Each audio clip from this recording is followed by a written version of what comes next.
इकाई 2 disk operating system chapter 5 प्रश्न 1 DOS से क्या आशय है? डीओएस के विभिन्न कार्य क्या क्या हैं? What is DOS? What are the different functions of DOS? Uttar DOS disk operating system single user single tasking computer operating system है जो कि कमांड लाइन इंटरफेस का प्रयोग करता है। चूंकि इसे हार्डवेयर में स्थायी रूप से जोड़ने के स्थान पर डिस्क द्वारा प्रयोग किया जाता है, अतः इसका नाम डिस्क ऑपरेटिंग सिस्टम है। छोटे आकार तथा सरल होने के बावजूद यह अभी तक निर्मित सर्वाधिक सफल ऑपरेटिंग सिस्टम्स में से एक है। डॉस के कार्य पहला, डॉस यूजर तथा कंप्यूटर के बीच माध्यम का कार्य करता है। यह यूजर द्वारा दिए गए निर्देशों को कंप्यूटर द्वारा एग्जीक्यूट कराता है तथा कंप्यूटर द्वारा दिए गए आउटपुट को यूजर के द्वारा समझे जा सकने वाले रूप में परिवर्तित कर उसके समक्ष उपलब्ध कराता है। दूसरा, यह यूजर को कंप्यूटर के प्रयोग हेतु विभिन्न निर्देशों को उपलब्ध कराता है। तीसरा, यह यूजर तथा सिस्टम द्वारा बनाई गई फाइलों तथा डायरेक्टरीज के व्यवस्थित संग्रहण तथा आवश्यकता अनुसार उन्हें उपलब्ध कराने का कार्य करता है। चौथा, कंप्यूटर में संचालित विभिन्न यूजर तथा सिस्टम प्रोसेसेस का प्रबंधन डॉस का एक अन्य प्रमुख कार्य है। पांचवा, फाइलों तथा प्रोसेस द्वारा प्रयोग की जाने वाली मेमोरी के प्रबंधन का कार्य भी डॉस द्वारा किया जाता है। अगला, कंप्यूटर में उपलब्ध विभिन्न उपकरणों का प्रबंधन भी डॉस द्वारा किया जाता है। अगला, यह कंप्यूटर के विभिन्न अवयवों के मध्य सामंजस्य स्थापित करता है। अगला, यह विभिन्न एप्लीकेशंस तथा कंप्यूटर सिस्टम के मध्य सामंजस्य का कार्य भी करता है। आखिरी, डिस्क स्पेस सुविधा के द्वारा यह संग्रहण उपकरणों में अतिरिक्त स्थान उपलब्ध कराता है। प्रश्न 2 ड्राइव नेम से क्या आशय है, समझाइए। What is drive name? Explain. उत्तर, डिस्क शब्द का प्रयोग हार्ड डिस्क तथा फ्लॉपी डिस्क दोनों के लिए किया जाता है। डॉस में प्रत्येक डिस्क ड्राइव को एक अद्वितीय नाम दिया जाता है जिसे ड्राइव लेटर कहते हैं। यह नाम किसी वर्णमाला के अक्षर से बनता है जिसके साथ कॉलन, दो बिंदु के चिन्ह का प्रयोग किया जाता है। सामान्यतः प्रयोग किए जाने वाले ड्राइव लेटर है ए, बी, सी। ए, दो बिंदु ड्राइव। डॉस में फ्लॉपी ड्राइव सामान्यतः 3.5 इंच 1.44 MB को ए कॉलन से प्रदर्शित किया जाता है। फ्लॉपी ड्राइव में स्थित किसी डायरेक्टरी अथवा फाइल तक जाने हेतु आपको वर्तमान ड्राइव से ए कॉलन में जाना होगा अथवा इस ड्राइव लेटर का प्रयोग निर्देश में डायरेक्टरी अथवा फाइल के नाम के साथ प्रयोग करना होगा। अगली, बी ड्राइव। सिस्टम में यदि अतिरिक्त फ्लॉपी ड्राइव उपस्थित हो तो उसे बी कॉलन द्वारा प्रदर्शित किया जाता है। यह ड्राइव लेटर वैकल्पिक होता है, अर्थात यह ड्राइव कंप्यूटर में हो सकती है अथवा नहीं। सामान्यतः इसका प्रयोग 5.25 इंच 1.2 MB फ्लॉपी ड्राइव के लिए किया जाता है। अगली, सी ड्राइव। इस प्राथमिक हार्ड डिस्क ड्राइव को प्रदर्शित करती है। यदि कंप्यूटर में कम से कम एक हार्ड डिस्क उपलब्ध है तब उसका ड्राइव लेटर निश्चित तौर पर यही होगा। यदि कंप्यूटर में अतिरिक्त drive, hard disk drive, optical drive अथवा फ्लॉपी ड्राइव के अतिरिक्त अन्य कोई रिमूवेबल ड्राइव अथवा एक ही ड्राइव के एक से अधिक भाग हो, तब उनके लिए अतिरिक्त ड्राइव लेटर जैसे DEF का प्रयोग किया जाता है।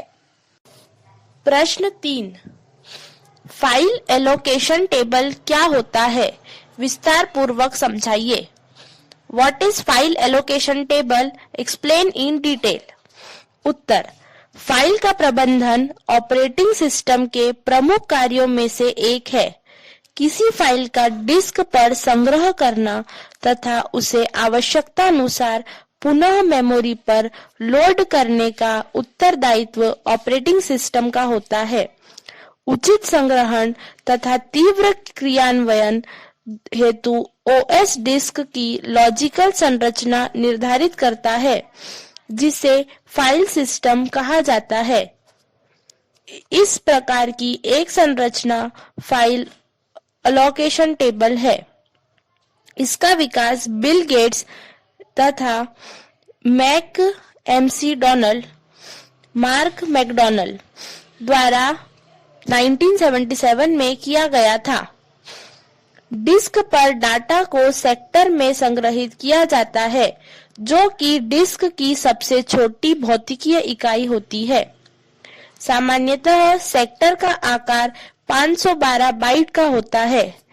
इस कारण से यह रिकॉर्ड रखना कि कौन सा सेक्टर किस फाइल को आवंटित है अत्यधिक जटिल कार्य है। इस रिकॉर्ड को रखने हेतु डिस्क पर बड़े स्थान की आवश्यकता होगी। इस कारण से एक अपेक्षाकृत बड़ी लॉजिकल इकाई क्लस्टर का प्रयोग किया जाता है। एक क्लस्टर सामान्यतः 4 से 64 या अधिक सेक्टर्स द्वारा बना होता है। यह डिस्क पर किसी फाइल को आवंटित की गई सबसे छोटी इकाई होती है। यदि फाइल का आकार एक क्लस्टर से छोटा है तथा बचा हुआ स्थान इस फाइल के साथ आरक्षित रहता है तथा अनुपयोगी रहता है। इस प्रकार यदि एक फाइल का आकार एक क्लस्टर के आकार से अधिक है, तब बचे हुए भाग को किसी अन्य क्लस्टर का आवंटन कर दिया जाता है। इस आवंटन की विस्तृत जानकारी अर्थात कौन सा क्लस्टर किस फाइल को आवंटित है को एक टेबल में रखा जाता है, जिसे फाइल एलोकेशन टेबल फैट कहते हैं। फैट डिस्क के MBR में स्थित होती है तथा यह MBR के बूट कोड की 446 बाइट के पश्चात अगली 64 बाइट्स में संग्रहित होती है। डॉस के विंडोज मी तक के ऑपरेटिंग सिस्टम में फैट प्रमुख फाइल सिस्टम के रूप में प्रयोग किया जाता है, परंतु विंडो के नए संस्करणों में new technology file system NTFS का प्रयोग होता है। फैट के प्रथम खंड में बूटस्ट्रैप तथा वॉल्यूम विवरण की जानकारी होती है। इसके पश्चात फाइल एलोकेशन टेबल होती है। फाइल एलोकेशन टेबल का प्रयोग क्लस्टर के आवंटन का रिकॉर्ड रखने हेतु किया जाता है। बचे हुए स्थान में डाटा क्लस्टर होते ही जो कि फाइल तथा डायरेक्टरी को आवंटित रहते हैं। इस वॉल्यूम की प्रथम फाइल रूट डायरेक्टरी होती है, जिसके द्वारा वॉल्यूम की अन्य सभी फाइलों तथा डायरेक्टरियों तक पहुंचा जा सकता है। फैट के प्रयोग का मुख्य लाभ यह है कि इसके द्वारा आवंटन हेतु लगने वाले स्थान को कम किया जा सकता है तथा यह बड़े आकार की डिस्क तथा फाइलों को संभाल सकता है। फैट के 3 संस्करण उपलब्ध हैं, जो कि फैट 12, फैट 16 तथा फैट 32 है। फैट 12 यह फैट का सर्वप्रथम संस्करण था जो कि 1977 में विकसित किया गया था। इसकी अलोकेशन टेबल में फील्ड का आकार 12 बीट का होता है। इसमें अधिकतम 32 MB की डिस्क का प्रयोग किया जा सकता है। इसका प्रयोग डॉस 4.0 तक किया गया। फैट 16 यह 1988 में निर्मित किया गया। इसकी अलोकेशन टेबल में फील्ड का आकार 16 बीट का होता है। इसमें सर्वप्रथम एक्सटेंडेड पार्टीशन तथा लॉजिकल ड्राइव का प्रयोग किया गया। इसके साथ 2 GB तक की हार्ड डिस्क अथवा लॉजिकल ड्राइव का प्रयोग किया जा सकता है। डॉस 4.0 से विंडोज 95 तक इसका प्रयोग मुख्य फाइल सिस्टम के रूप में किया गया। आखिरी फैट 32 इसे 1996 में प्रस्तुत किया गया। इसके अलोकेशन टेबल में 32 बीट की फील्ड का प्रयोग किया जाता है। यह विंडोज 98 तथा विंडोज मी का प्रमुख फाइल सिस्टम था। नए संस्करणों विंडोज 2000 तथा उसके बाद में NTFS मुख्य फाइल सिस्टम के रूप में प्रयोग किया जाता है, परंतु इसके साथ सभी FAT संस्करणों का प्रयोग भी किया जा सकता है। फैट 32 के साथ अधिकतम 8 टेराबाइट की ड्राइव का प्रयोग किया जा सकता है। प्रश्न 4 डॉस के फाइल के नामकरण से संबंधित नियमों का उल्लेख कीजिए। Explain the concept of directory and file in DOS with suitable example. उत्तर डॉस में डायरेक्टरी तथा फाइलों को एक शाखीय संरचना के रूप में व्यवस्थित किया जाता है, जिसमें ड्राइव अथवा रूट सबसे ऊपर के स्थान पर तथा अन्य सभी फाइल्स एवं डायरेक्टरी अथवा सब डायरेक्टरी इसके अंतर्गत होती हैं। डायरेक्टरी फाइल सिस्टम की वह इकाई होती है जिसमें फाइलों तथा अन्य डायरेक्टरियों के समूह होते हैं। सामान्यतः एक फाइल सिस्टम में हजारों फाइल तथा डायरेक्टरी हो सकती है तथा डायरेक्टरी संबंधी फाइल को एक साथ रख इन्हें व्यवस्थित करने में सहायता रहती है। एक डायरेक्टरी जिसमें सब डायरेक्टरी होती है को पेरेंट डायरेक्टरी कहते हैं। किसी भी ड्राइव में सबसे उच्च स्तर की पेरेंट डायरेक्टरी रूट होती है तथा इसे बैकस्लैश द्वारा प्रदर्शित किया जाता है। डॉस में वर्तमान डायरेक्टरी तथा उसकी पेरेंट डायरेक्टरी को प्रदर्शित करने हेतु 2 विशेष चिन्हों का प्रयोग किया जाता है। यह चिन्ह डायरेक्टरी हेतु 2 डॉट्स नीचे की तरफ 2 डॉट्स तथा वर्तमान डायरेक्टरी हेतु 1 डॉट होते हैं। आगे हम देखेंगे कि इन्हें किस प्रकार प्रयोग किया जाता है। दूसरा फाइल कंप्यूटर में आपस में संबंधित जानकारियों का समूह होती है जिन्हें एक अद्वितीय नाम से प्रयोग किया जाता है। फाइल ऑपरेटिंग सिस्टम द्वारा डिस्क पर प्रबंधित लॉजिकल इकाई होती है। इसे किसी भी सेकेंडरी स्टोरेज डिवाइस जैसे हार्ड डिस्क अथवा फ्लॉपी डिस्क पर संग्रहित किया जा सकता है। फाइल के कंटेंट के अनुसार एक फाइल डाटा अथवा प्रोग्राम फाइल हो सकती है। डाटा फाइल में शब्द अथवा डाटा होता है, जबकि प्रोग्राम फाइल में निर्देशों के समूह होते हैं। प्रश्न 5 डॉस में फाइल के नामकरण से संबंधित नियमों का उल्लेख कीजिए। Write down naming rules of DOS file. उत्तर डॉस फाइल का नाम 8.3 की रीति पर आधारित होता है। इसका अर्थ यह है कि डॉस में सभी फाइलों के नाम के 8 और 3 अक्षरों के 2 भाग हो सकते हैं। पहले भाग को फाइल नेम कहते हैं। यह भाग 1 से लेकर 8 तक अक्षरों से बना होता है। इसके पश्चात एक्सटेंशन होता है जो कि 0 से 3 अक्षरों तक का बना होता है। इन दोनों भागों को पीरियड अथवा डॉट द्वारा प्रकट किया जाता है। पहला, फाइल के नाम में वर्णमाला के किसी भी अक्षर कैपिटल ए से जेड अथवा स्मॉल ए से जेड तथा अंकों 0 से 9 का प्रयोग किया जा सकता है। दूसरा, अन्य कोई विशेष चिन्ह का प्रयोग भी किया जा सकता है। प्रयोग किए जा सकने वाले चिन्ह निम्न हैं: exclamation mark, @ slash, hash, dollar, %, caret, and, bracket, dash, अगला इन्वर्टेड कॉमा, अगला। कई अक्षर ऐसे होते हैं जिनका डॉस में कुछ विशेष अर्थ होता है, अतः इनका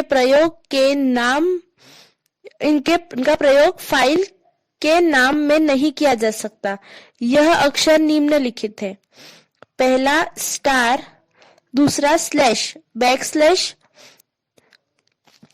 प्लस, डैश पूर्ण विराम वाला चिन्ह, is equals to, question mark, big brackets, semicolon, colon, inverted comma, double inverted comma, single ऊपर हो सकता है use, double inverted comma, full stop, greater than, less than and comma. Next and last, इसके अतिरिक्त आप फाइल के नाम में रिक्त स्थान का प्रयोग नहीं कर सकते क्योंकि डॉस इसे निर्देशों के विकल्पों को पृथक करने हेतु प्रयोग करता है। प्रश्न 6, डॉस की बूटिंग प्रोसेस को समझाइए। Explain the booting process in DOS. उत्तर, बूट शब्द बूटस्ट्रैप BOOTSTRAP का संक्षिप्त रूप है। इस शब्द की उत्पत्ति pulling yourself up by your bootstrap की उक्ति से हुई है। कंप्यूटर के संदर्भ में बूटिंग अथवा बूटस्ट्रैपिंग वह प्रारंभिक सरल प्रक्रिया है जो कि इसी तदर्थ अन्य जटिल प्रक्रियाओं को जागृत करती है। पहले क्या आया, मुर्गी या अंडा? इस समस्या का निदान ही बूटिंग है, जो कि एक निर्जीव कंप्यूटर उपकरण को सुप्तावस्था से जागृत कर पूर्ण रूप से समस्त प्रकार के कार्य करने हेतु सक्षम बनाती है। सरल शब्दों में बूटिंग ऑपरेटिंग सिस्टम को प्रारंभ करने की प्रक्रिया है जो कि यूजर द्वारा कंप्यूटर को चालू करने पर होती है। बूट सीक्वेंस कई प्रक्रियाओं की कड़ियों को कहते हैं जो ऑपरेटिंग सिस्टम लोड करने में प्रयुक्त होती है। विद्युत प्रदाय बंद होने पर कंप्यूटर सिलिकॉन, स्टील तथा तारों से बना एक निर्जीव उपकरण है। बूट प्रक्रिया के दौरान यह कार्य आरंभ करता है, अपने सारे पेरिफेरल्स को खोजता है तथा स्वयं को सॉफ्टवेयर चलाने के लिए तैयार करता है। इस प्रक्रिया की शुरुआत BIOS basic input output system से होती है जो कि रोम पर उपस्थित निर्देशों की श्रृंखला होती है। First, POST post. बूट प्रक्रिया का प्रथम चरण post power on self test होता है। यह BIOS से संचालित होता है तथा कंप्यूटर को मेमोरी, कीबोर्ड तथा डिस्क ड्राइव की उपलब्धता के निरीक्षण हेतु प्रेरित करता है। यदि इसमें से कोई भी वस्तु अनुपस्थित है तब वह त्रुटि प्रदर्शित करता है। त्रुटि का प्रदर्शन कभी-कभी स्क्रीन पर होता है, परंतु सामान्यतः इसे पीसी के स्पीकर के द्वारा बीप देकर प्रदर्शित किया जाता है।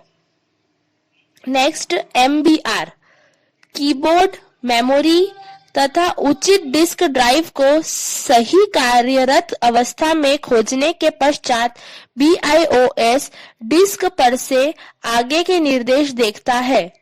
किसी भी बूटेबल फ्लॉपी अथवा हार्ड डिस्क ड्राइव के प्रथम सेक्टर पर MBR मास्टर बूट रिकॉर्ड स्थित होता है।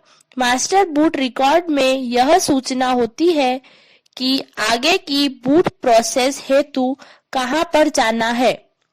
यदि मास्टर बूट रिकॉर्ड मिल जाता है तब प्रोसेस आगे बढ़ती है। यदि वह नहीं मिलता अथवा क्षतिग्रस्त होता है तब आपके समक्ष डिस्क इज नॉट बूटेबल का त्रुटि संदेश प्रदर्शित होता है। DOS system files.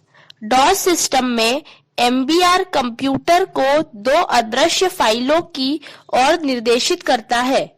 इसमें से प्रथम फाइल IO.sys होती है तथा यह निश्चित ही आपकी बूट डिस्क की सर्वप्रथम फाइल होना चाहिए। दूसरी फाइल को MS-DOS.sys कहा जाता है तथा यह निश्चित ही आपके बूट की द्वितीय फाइल होना चाहिए। IO.sys फाइल MS-DOS तथा इनपुट या आउटपुट सब सिस्टम के मध्य इंटरफेस का कार्य करती है। इसके द्वारा OS मूल पेरिफेरल के साथ संचार कर सकता है तथा इनपुट या आउटपुट का कार्य कर सकता है। MS-DOS.sys फाइल OS का कर्नल होती है। यह हार्डवेयर के साथ अंतर क्रिया करती है तथा विभिन्न निर्देशों की प्रक्रिया में सहायता करती है।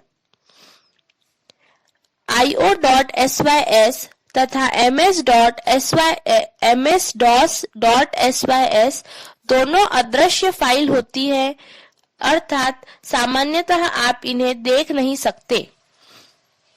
बूटिंग की प्रक्रिया में लोड होने वाली अगली फाइल config.sys होती है। config.sys जैसा इसके नाम से विदित होता है, इस फाइल में कंप्यूटर सिस्टम को कॉन्फ़िगर करने संबंधित सूचनाएं होती है। यह फाइल रूट डायरेक्टरी में स्थित होती है तथा यह विभिन्न हार्डवेयर्स अपलोड करने के काम आती है। इससे प्रारंभिक सेटिंग भी बदली जा सकती है। लोड होने वाली चौथी फाइल command.com होती है, जो कि सिस्टम डिस्क के निर्माण के समय डिस्क पर स्वतः ही जुड़ जाती है। यह फाइल डिस्क पर किसी निश्चित स्थान पर होना आवश्यक नहीं है, परंतु इसका रूट डायरेक्टरी में होना आवश्यक है।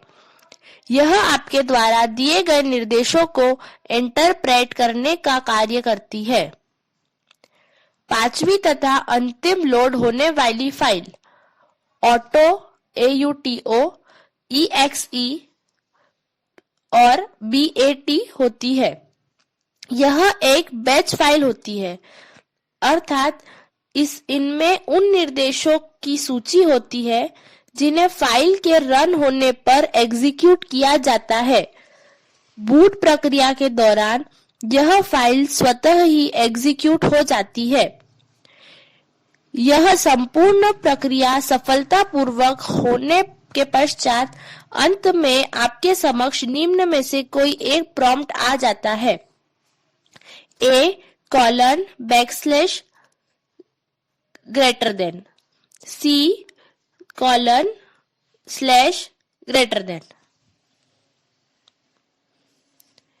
प्रश्न 7।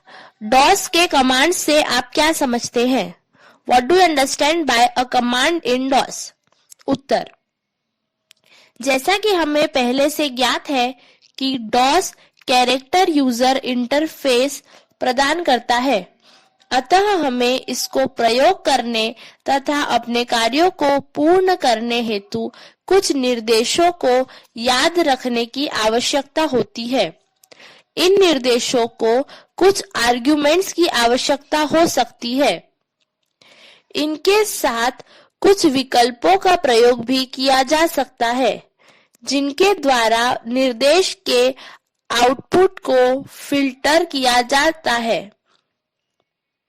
विकल्प प्रदान किए करने हेतु फ्रंट स्लैश का प्रयोग किया जाता है।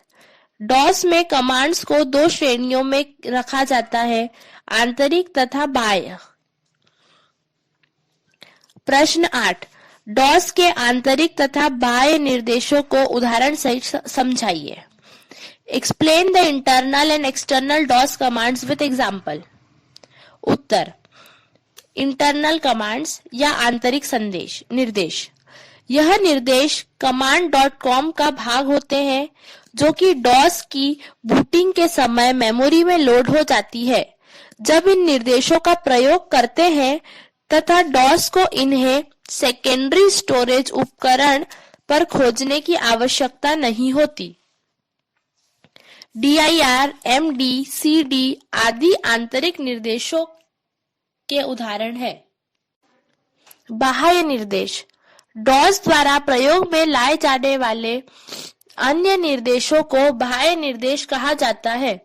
यह निर्देश command.com का भाग नहीं होते हैं। प्रत्येक बाह्य निर्देश एक फाइल के रूप में डॉस की डायरेक्टरी में संग्रहित होते हैं। जब भी आप एक बाह्य निर्देश का प्रयोग करते हैं, तब वह सर्वप्रथम डिस्क से मेमोरी में लोड होते हैं तथा एग्जीक्यूट होती है। यदि इनमें से कोई भी फाइल दुर्घटनावश या जानबूझकर हटा दी जाए, तब आप उससे संबंधित बाह्य निर्देश का प्रयोग नहीं कर सकते। बाह्य निर्देशों के उदाहरण xcopy, chk, dsk, ट्री आदि है। प्रश्न 9, डॉस के आंतरिक तथा बाह्य निर्देशों को उदाहरण सहित समझाइए। A, dir, b, md, c, cd, drd, ecopy, fdel। Uttar, dir। dir निर्देश के द्वारा आप किसी डायरेक्टरी में उपलब्ध फाइलों तथा सब डायरेक्टरियों को देख सकते हैं। यह सभी फाइलों की विस्तृत जानकारी एक विशिष्ट क्रम में प्रदर्शित करता है। इस क्रम में फाइल का नाम तथा एक्सटेंशन, बाइट्स में फाइल का आकार, फाइल के निर्माण की तिथि एवं समय होते हैं। अंतिम 2 लाइनों द्वारा डायरेक्टरी में फाइलों की कुल संख्या, फाइलों का कुल आकार तथा वर्तमान ड्राइव में उपलब्ध रिक्त स्थान की सूचना दी जाती है। सिंटैक्स, DI कैपिटल में DIR, फिर बिग ब्रैकेट्स में ड्राइव, D स्मॉल लेटर्स में DRIVE कोलन, ब्रैकेट क्लोज, अगले बिग ब्रैकेट्स में TATH, अगले बिग ब्रैकेट्स में फाइल नेम, अगले बिग ब्रैकेट्स में बैकस्लैश ऑप्शंस, विकल्प, बैकस्लैश, सारे स्लैश बैकस्लैश ही है, /P, सूचना की प्रत्येक स्क्रीन पश्चात रुकने हेतु, /W, वाइड लिस्ट प्रारूप प्रयोग करने हेतु, /A, विशेष गुणों वाली फाइल अथवा डायरेक्टरी को प्रदर्शित करने हेतु, /O, फाइल लिस्ट को क्रमानुसार प्रदर्शित करने हेतु, /A, अंतिम प्रयोग तिथि के अनुसार, /S, डायरेक्टरी तथा सब डायरेक्टरियों में उपलब्ध सभी फाइलों को देखने हेतु। उदाहरण, कैपिटल में DIR, वर्तमान डायरेक्टरी की सभी फाइलें व सब डायरेक्टरियां प्रदर्शित की जाती हैं। DIR /P, यदि डायरेक्टरी में कई फाइलें हैं तब आप इस निर्देश का प्रयोग कर उन्हें पेजों के रूप में देख सकते हैं। dirw pw स्मॉल लेटर्स में है। स्मॉल लेटर w, यदि आप फाइल की तिथि या समय व अन्य जानकारी नहीं चाहते हैं तब इस निर्देश के द्वारा फाइलों तथा डायरेक्टरियों को हॉरिजॉन्टल अथवा विड्थ के अनुसार देख सकते हैं। dir:\s वर्तमान डायरेक्टरी तथा उसकी सब डायरेक्टरियों की सभी फाइलों को प्रदर्शित करता है। यदि आप रूट इन्वर्टेड कॉमास में capital C colon \greater than inverted comma close पर इस निर्देश का प्रयोग करेंगे तब यह उस पर उपस्थित सभी डायरेक्टरियों व फाइलों को प्रदर्शित करेगा। अगला कैपिटल dir:\s\w\p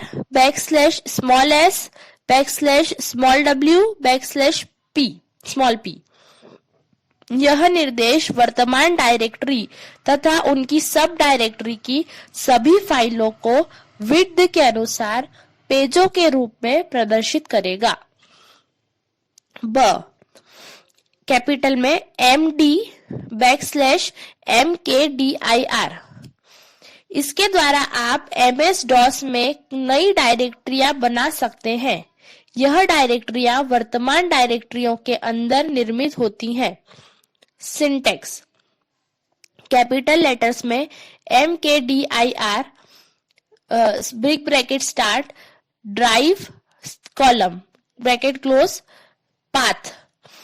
नेक्स्ट लाइन में md कैपिटल में फिर बिग ब्रैकेट्स में drive colon bracket close path. उदाहरण कैपिटल में md स्पेस न्यू dir उपरोक्त उदाहरण वर्तमान डायरेक्टरी में न्यू डायर नामक डायरेक्टरी बना देगा। Next md space capital C colon \new dir यह रूट पर न्यू डायर नामक डायरेक्टरी बना देगा। cd/chdr इस निर्देश का प्रयोग एक डायरेक्टरी से दूसरी डायरेक्टरी में जाने हेतु किया जाता है। इसके द्वारा वर्तमान डायरेक्टरी का नाम भी जाना जा सकता है। सिंटैक्स कैपिटल में chdr फिर big bracket start drive colon bracket close अगले बिग ब्रैकेट में पाथ फिर नेक्स्ट लाइन से chdr बिग ब्रैकेट्स में 2 dots adjacent dots. Next line में cd बिग ब्रैकेट्स में ड्राइव कॉलन फिर नेक्स्ट बिग ब्रैकेट में path. Last line cd 2 dots big brackets में। उदाहरण cd/ सबसे उच्च स्तर अर्थात ड्राइव के रूट डायरेक्टरी पर जाता है। cd 2 डॉट्स एक डायरेक्टरी पीछे अर्थात पेरेंट डायरेक्टरी में जाने हेतु। cd new dir new dir के उपलब्ध होने पर उसमें ले जाता है। cd\new dir सबसे पहले रूट पर जाकर उस पर स्थित न्यू डायर डायरेक्टरी में ले जाता है। cd केवल cd निर्देश देने में से आपके समक्ष वर्तमान डायरेक्टरी का नाम प्रदर्शित होता है।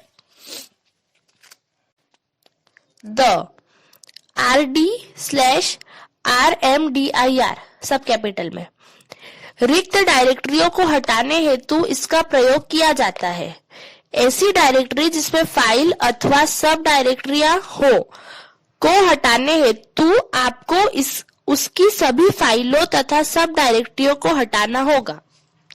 सिंटैक्स कैपिटल में rmdir फिर बिग ब्रैकेट्स में ड्राइव कॉलन ब्रैकेट क्लोज उसके पास path. Next line capital RD big brackets में drive with semicolon bracket close और उसके पास पाथ।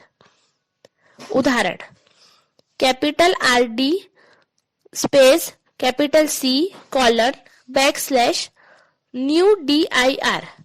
यह रूट पर स्थित न्यू dir नामक डायरेक्टरी को खाली होने की दशा में हटा देगा।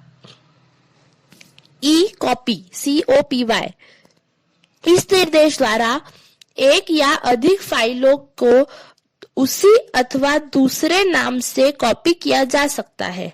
इस निर्देश द्वारा फाइलों को वर्तमान डायरेक्टरी, वर्तमान ड्राइव में अन्य डायरेक्टरी अथवा अन्य ड्राइव पर कॉपी किया जा सकता है। एक से अधिक फाइलों को कॉपी करने हेतु उनके नाम के मध्य धन प्लस के चिन्ह का प्रयोग किया जाता है। सिंटेक्स, कैपिटल कॉपी, पास में सोर्स, फिर बिग ब्रैकेट्स में सोर्स, फिर बिग ब्रैकेट्स में प्लस ब्रैकेट क्लोज और लास्ट में बिग ब्रैकेट में डेस्टिनेशन। यहाँ पर सोर्स तथा डेस्टिनेशन पाथ तथा फाइलों का नाम प्रदर्शित करते हैं। यदि डेस्टिनेशन में फाइल का नाम नहीं दिया गया है तो फाइल को इसी नाम से कॉपी कर दिया जाता है। उदाहरण, कॉपी स्टार लगा के 2 स्टार के बीच में फुल स्टॉप A कॉलन वर्तमान डायरेक्टरी की सभी फाइलों को ड्राइव A कॉलन पर फ्लॉपी डिस्क में कॉपी कर देगा। नेक्स्ट है copy AUTOEXEC.BAT C colon backslash Windows auto exec.bat file को विंडोज डायरेक्टरी में कॉपी कर देगा। ऑटो exec.bat के स्थान पर किसी भी फाइल के नाम का प्रयोग किया जा सकता है। कॉपी निर्देश का प्रयोग नई फाइल का निर्माण करना।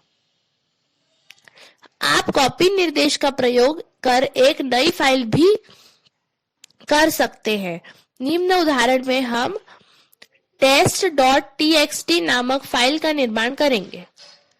Copy contest.txt। जैसे ही आप उपरोक्त निर्देश लिखकर एंटर कुंजी दबाते हैं, आप फाइल में अपनी इच्छा अनुसार टाइप कर सकते हैं। फाइल की टाइपिंग पूर्ण होने पर आप उसे Ctrl+Z अथवा F6 कुंजी द्वारा सेव कर फाइल के बाहर आ सकते हैं। कैपिटल DEL डेल इस निर्देश का प्रयोग कंप्यूटर से किसी फाइल को स्थायी रूप से हटाने हेतु किया जाता है। सामान्यतः यह फाइल को हटाने के पूर्व कोई सूचना नहीं देता है, अतः इसका प्रयोग सावधानी पूर्वक करें।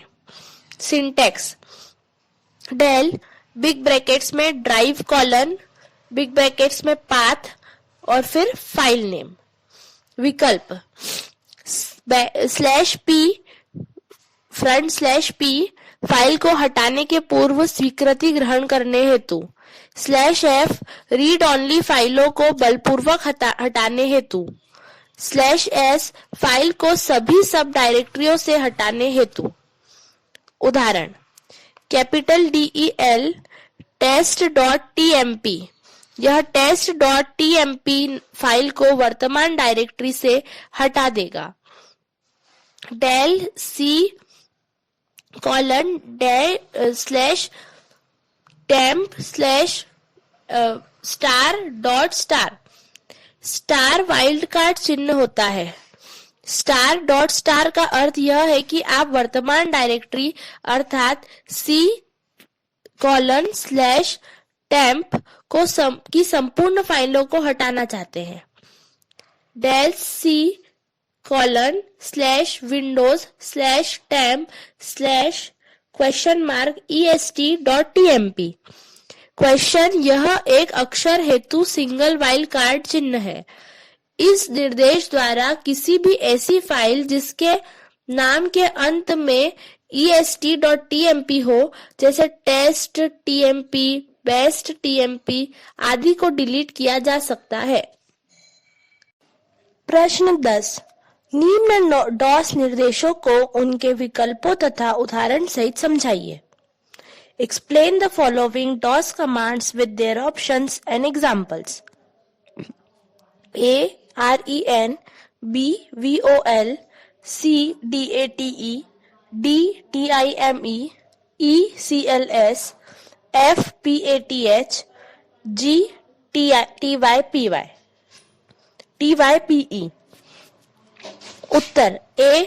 REN, ren. इसका प्रयोग फाइलों तथा डायरेक्टरियों के नाम परिवर्तन हेतु किया जाता है। Syntax capital REN, big bracket first, drive colon, big bracket second, path, big bracket third, directory name 1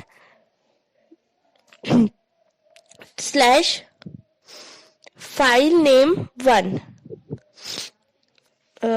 slash name पूर्ण विराम टाइप का जो लेटर है वो symbol, sorry, file name 1 bracket close, last bracket directory name 2 खड़ा dash file name 2 big bracket close. उदाहरण RENC colon slash old dir new dir। इस निर्देश द्वारा ओल्ड dir डायरेक्टरी का नाम न्यू dir हो जाता है। Capital REN star dot TXT star dot BAK, यह सभी डॉट TXT फाइलों का एक्सटेंशन डॉट BAK कर देता है। VOL, यह वर्तमान ड्राइव की वॉल्यूम इंफॉर्मेशन प्रदर्शित करता है। वॉल्यूम इंफॉर्मेशन के अंतर्गत डिस्क वॉल्यूम का लेबल तथा सीरियल नंबर प्रदर्शित किया जाता है। सिंटैक्स कैपिटल VOL, उदाहरण कैपिटल VOL प्रदर्शित करेगा। Volume in drive C has no label. Volume serial number is A008-BD10। C. Date, capital DATE, निर्देश का प्रयोग कंप्यूटर की वर्तमान तिथि को देखने तथा परिवर्तित करने हेतु किया जाता है। यदि किसी तिथि को इसके आर्ग्यूमेंट्स के रूप में लिखते हैं तब वह तिथि सिस्टम की तिथि बन जाती है। यदि आप कोई आर्ग्यूमेंट्स नहीं लिखते हैं तब यह वर्तमान तिथि को प्रदर्शित कर नई तिथि हेतु पूछता है। Syntax capital DATE big brackets में डेट, उदाहरण कैपिटल DATE प्रदर्शित करेगा। The current date is Friday 5th March 2007। Enter the new date in small bracket MMDDYY, date 5th April 2007। यह बिना किसी सूचना के सिस्टम की तिथि को 4th May 2007 कर देगा। द टाइम TIME, टाइम निर्देश का प्रयोग कंप्यूटर के वर्तमान समय को देखने हेतु अथवा परिवर्तित करने हेतु किया जाता है। यदि आप आर्ग्यूमेंट के रूप में कोई समय लिखते हैं तब वह सिस्टम के समय के रूप में ग्रहण किया जाता है। यदि कोई आर्ग्यूमेंट नहीं दिया जाए तब यह वर्तमान समय को प्रदर्शित कर नए समय के लिए पूछता है। Syntax capital TIME big brackets में टाइम, उदाहरण कैपिटल TIME प्रदर्शित करेगा। The current time is 7:03। Enter the new time 13:13 13 column 45। यह बिना किसी सूचना के सिस्टम के समय को 1:45 PM में परिवर्तित कर देगा। Next CLS। यह निर्देश स्क्रीन पर प्रदर्शित संपूर्ण टेक्स्ट को हटाकर प्रॉम्प्ट प्रदर्शित करता है। Syntax in capital CLS। F path capital PATH। Path निर्देश का प्रयोग उस पथ को प्रदर्शित करने हेतु अथवा बताने हेतु किया जाता है जहां पर DOS किसी निर्देश को खोजता है। जब भी आप किसी बाह्य निर्देश अथवा एग्जीक्यूटेबल फाइल का प्रयोग करते हैं, तब DOS उसे वर्तमान डायरेक्टरी में तथा पाथ निर्देश में बताई गई डायरेक्टरियों में खोजता है तथा नहीं मिलने पर संदेश प्रदर्शित करता है। Syntax. Path in big brackets, first big bracket drive with colon bracket close, path, फिर सेकेंड बिग ब्रैकेट में semicolon dot dot dot bracket close and first bracket also closed. सभी पाथ सेमीकोलन द्वारा विभक्त किए जाते हैं। उदाहरण कैपिटल PATH प्रदर्शित करेगा। Capital PATH is equals to C with colon /Windows/System32 semicolon C:/Windows semicolon. Path is equals to C:/Windows semicolon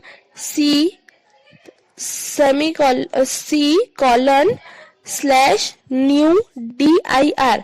यह पाथ को उपरोक्त डायरेक्टरी पर सेट कर देगा। Path semicolon. यह पाथ की वर्तमान मान को हटा देगा।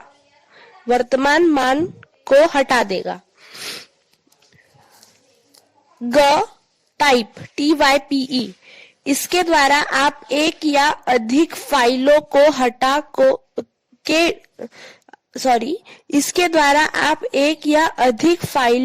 डाटा को देख सकते हैं। यदि फाइल में उपलब्ध डाटा एक स्क्रीन से अधिक है, तब आप डाटा ही केवल आखिरी स्क्रीन को ही देख पाते हैं।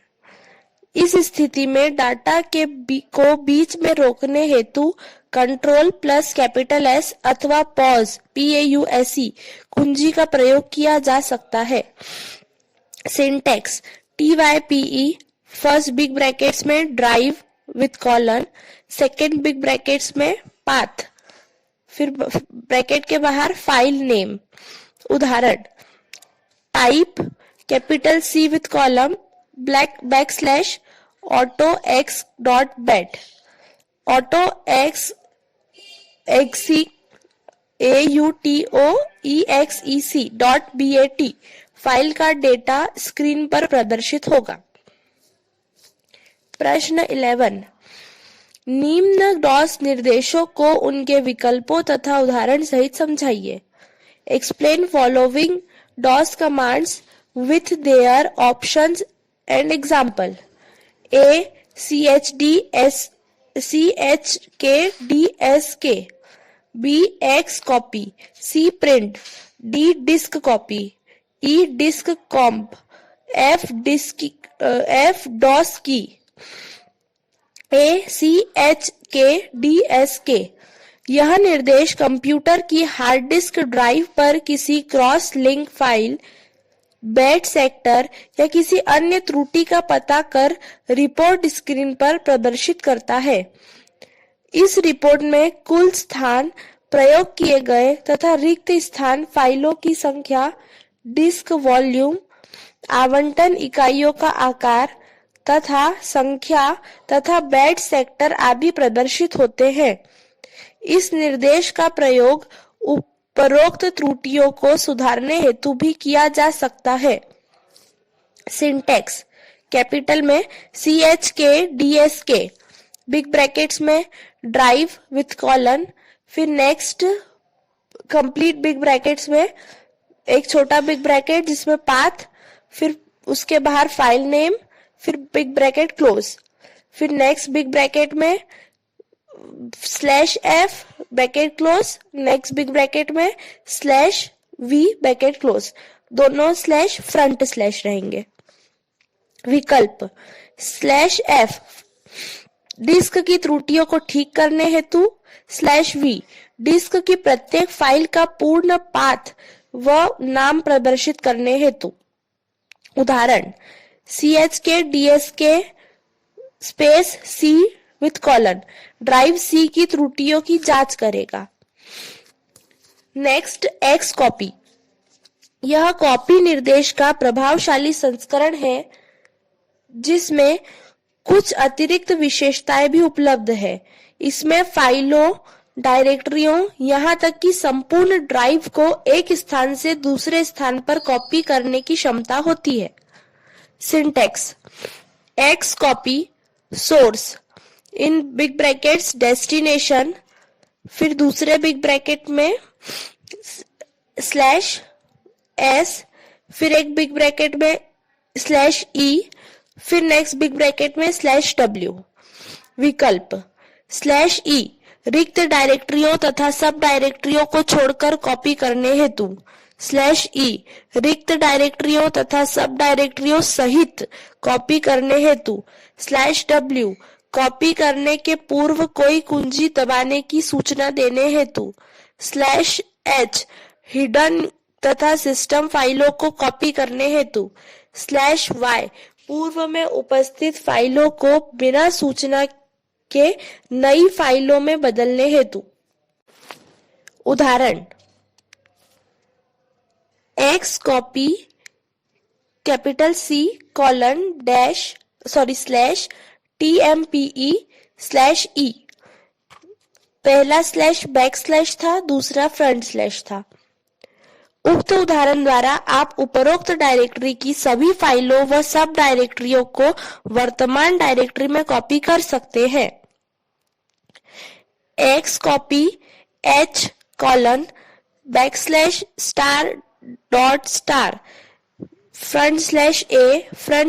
/A//E//K उपरोक्त निर्देश H ड्राइव की संपूर्ण संरचना को वर्तमान ड्राइव में कॉपी कर देगा। अगला है प्रिंट। इस निर्देश द्वारा आप किसी टेक्स्ट फाइल को लाइन प्रिंटर पर पृष्ठभूमि में प्रिंट कर सकते हैं, अर्थात इस निर्देश को एग्जीक्यूट करते समय DOS प्रॉम्प्ट को अन्य कार्यों हेतु प्रदर्शित कर देता है। इस निर्देश का प्रयोग केवल टेक्स्ट फाइल के प्रिंट हेतु ही किया जा सकता है। सिंटैक्स कैपिटल में प्रिंट, फिर पहले बिग ब्रैकेट में /d device, next big bracket में /t, next big bracket drive /path bracket close, bracket के बाहर फाइल नेम, फिर एक बिग ब्रैकेट में /c, अगले बिग ब्रैकेट में /p, सब स्मॉल में। विकल्प /d डिवाइस प्रिंटर का नाम बताने हेतु। उदाहरण print C with colon /test.txt /d:/lpt1 text.txt नामक फाइल के पैरेलल पोर्ट 1PT1 से जुड़े प्रिंटर पर प्रिंट करने हेतु। नेक्स्ट डिस्क कॉपी DISK इस निर्देश द्वारा आप किसी रिमूवेबल डिस्क के संपूर्ण डाटा को दूसरी रिमूवेबल डिस्क पर कॉपी कर सकते हैं। सामान्यतः इसका प्रयोग फ्लॉपी के लिए किया जाता है। इस हेतु स्रोत तथा गंतव्य की ड्राइव एक समान होनी चाहिए। डिस्क कॉपी निर्देश प्रत्येक डिस्क को लगाने हेतु सूचना देता है।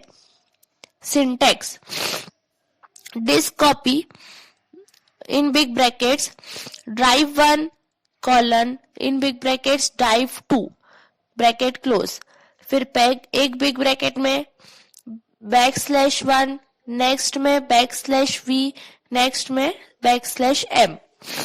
विकल्प \1 2 वाली डिस्क में केवल पहली सतह के डेटा को कॉपी करने हेतु, \v डाटा के सफलतापूर्वक कॉपी होने की सूचना प्रदर्शित करने हेतु। उदाहरण डिस्क कॉपी A कॉलन, इसके द्वारा एक फ्लॉपी डिस्क का डेटा दूसरी फ्लॉपी डिस्क पर कॉपी होगा। नेक्स्ट डिस्क कॉम्प, इसके द्वारा स्रोत ड्राइव की फ्लॉपी के डेटा की गंतव्य ड्राइव की फ्लॉपी के डेटा से तुलना की जा सकती है। इसका प्रयोग हार्ड डिस्क हेतु नहीं किया जा सकता, इस तथा तुलना की जाने वाली दोनों फ्लॉपियों का आकार एक समान होना आवश्यक है। तुलना का परिणाम अंकित कोड के रूप में प्रदर्शित किया जाता है, जो कि निम्नलिखित है। 0 डिस्क एक समान है, 1 डिस्क अलग अलग है, 2 प्रक्रिया के द्वारा यूजर Ctrl+C कुंजी का प्रयोग कर रोक दिया गया है, 3 क्रिटिकल त्रुटि, 4 प्रारंभिक त्रुटि। Syntax in capital DISKCOMP space drive 1 colon drive 2। उदाहरण disk comp A colon B colon, drive A तथा B की प्रथम सतह की तुलना की जाएगी। नेक्स्ट एंड लास्ट कैपिटल में DOSKEY डॉस की द्वारा प्रयोग किए गए निर्देशों के इतिहास को कंप्यूटर मेमोरी में रखा जा सकता है। इसके द्वारा बार बार प्रयोग में आने वाले निर्देशों को पुनः लिखे बगैर प्रयोग किया जा सकता है। सिंटैक्स इन कैपिटल डॉस की निर्देश एंटर करने के पश्चात आप निम्न कुंजियों द्वारा इसकी सुविधाओं का प्रयोग कर सकते हैं। कैपिटल में अप /डाउन एरोस पूर्व में दिए गए निर्देशों को प्रदर्शित करने हेतु, ESC वर्तमान निर्देश को हटाने हेतु, F7 प्रयोग किए गए निर्देशों की सूची को प्रदर्शित करने हेतु, Alt+F7 निर्देशों की सूची को खाली करने हेतु।